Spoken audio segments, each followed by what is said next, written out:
the floor. I am going to speak now to Carl. So we have about 9 million Syrians who have been affected. 3 million have severely food shortage in Syria.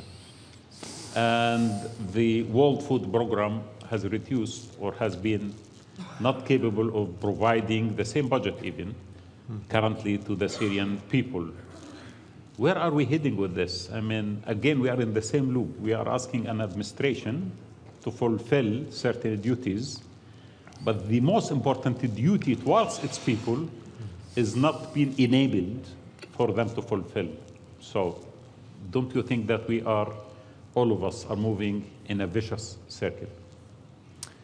Well, thank you. And first, thanks to the organizers of this important event. I think putting attention to the urgency of delivering on Syria's reconstruction and recovery is really critical.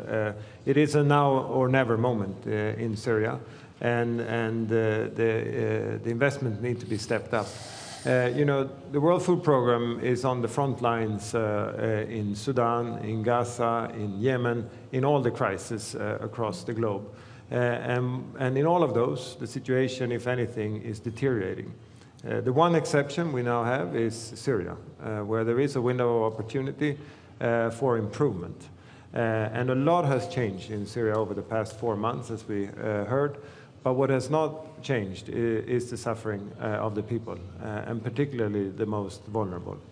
I was recently in Homs speaking to women who basically said that at the peak of the fighting, the situation for them was better because they had food to put on the table of their children, and they don't now. And this is 4 months after the transition.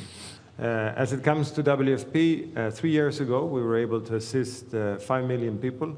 Now we're down to assisting around 1.5. So in this period, the funding for humanitarian assistance, the capacity for humanitarian assistance has shrunk. And 1.5 people might sound a lot, but like you just pointed to, there are 3 million people who are critically food insecure. That means that you don't know where your next meal is going to come from. So, you know, there is 3 million people who are in that category, and we are just able to assist half of them. And that 1.5 million who are not assisting, these are widowed mothers with more than 5 children, disabled people who have frankly nowhere to turn. So the suffering is deep and real. The capacity is there to deliver. As for WFP, we have field offices across the country.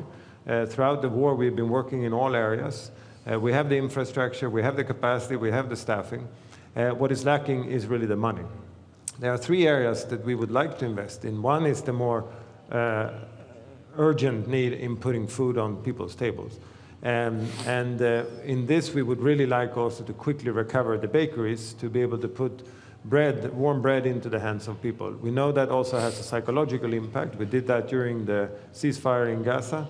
But we would also like to expand what is our cash system, where we provide cash instead of food, and working with authorities as this being an embryo for a social protection system, which, by the way, could be a key pillar also to allow for the return that we hope will happen.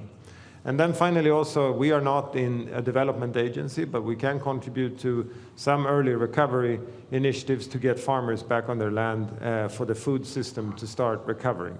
We don't build dams, but by just fixing some pipes, you can get basic irrigation happening and the food production inside Syria to start for the next planting season. So there is a lot that can be done, and there is a lot of capacity ready to deploy, but the funding is not there. So, you know, we appeal to donors wherever they are. I will travel to the Gulf next week. We have been in Brussels recently. Because the issue when it comes to WFP is not the sanctions. While that also is an important issue, as we've heard from other speakers, we have humanitarian exemptions, and we really need donors to step up and to do it now, urgently. We think, while I am speaking to a humanitarian imperative, because that's what we do, obviously this also has political and security impact. We know that when there is no food secure, there is no stability. And so to to invest in these humanitarian programs, I think we would also allow for this sense of change to happen in the country. These are quick dividends that are important for people to believe in this change. There is still hope.